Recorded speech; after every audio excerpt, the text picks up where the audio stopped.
Kosharja nuk ishte thjesht një betejë, ishte ringjallje për Kosovën.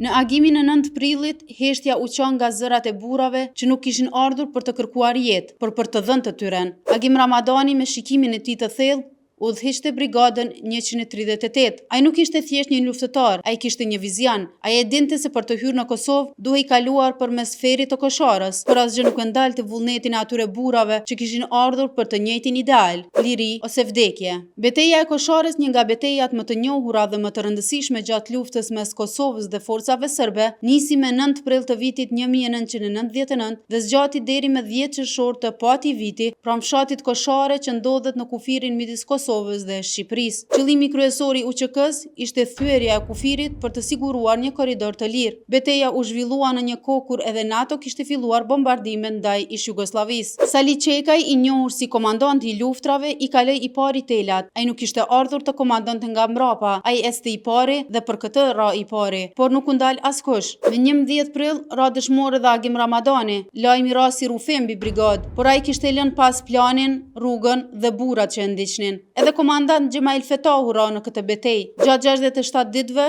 113 dëshmor dhanë jetën në Koshare, por kufiri u thye dhe me të u hap edhe rruga për liri. Ishte brigada 138 Agim Ramadani e përbër nga luftëtar nga Kosova, Shqipëria dhe diaspora. Sot, pas 26 vitesh kur ecën mbi Koshare, malet nuk janë më të heshtura. Ato tregojnë histori, tregojnë për një kohë kur burrat nuk iknin nga lufta, por shkonin drejt saj, kur pushka dhe lutja ishin krah për krah. Kosharja nuk ishte thjesht një betejë,